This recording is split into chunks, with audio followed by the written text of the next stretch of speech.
হচ্ছে সুপারস্টার সাকিব খানের নায়িকা হতে। আমিও চাই যাকে ধরে তাকে ছক্কা মেরে দেয়, যেই নায়িকাকেই ধরে সেই নায়িকাই প্রেগনেন্ট হয়ে যায়। অপু বিশ্বাস ও বুবলির মতো শাকিব খানের সন্তানের মা হতে চান এক উঠতি সুন্দরী মডেল। আসুন ছোট্ট ভিডিওর মাধ্যমে বিস্তারিত জেনে আসা যাক।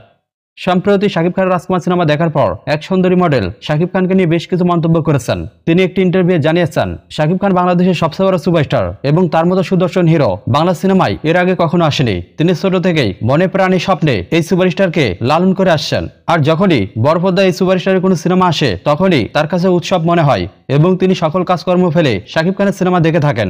আর এইবারও রাজকুমার সিনেমাটি রিলিজের পরপরই এই মডেল সিনেমাটি দেখার জন্য সিনেমা হলে ছুটে যান। আর সিনেমা দেখার পর বাইরে বের হলেই সাংবাদিক ভাইরা তাকে ঘিরে ধরেন, কারণ এর আগেও এই উঠতি মডেল শাকিব খানকে নিয়ে নানা রকম মন্তব্য করে আলোচনা এসেছিলেন। আর এইবার লজ্জা শরম ভুলেই শাকিব খান সম্পর্কে বেশ কিছু মন্তব্য করেছেন। তিনি জানিয়েছেন, যদি কখনো শাকিব খান তাকে প্রপোজ করে তাহলে তিনি কোন রকম দ্বিধাদ্বন্দ্ব ছাড়াই তার প্রপোজ মেনে নেবেন। শাকিব খানের সবকিছুই তার ভালো লাগে, আর যে বিষয়টি তার ভালো লাগে না সেটি হলো শাকিব খান নাকি যে নায়িকার সাথে কাজ করেন তাকেই ছক্কা মেরে দেন, যেমনটা অপু বিশ্বাস ও বুবলির সাথে করেছে।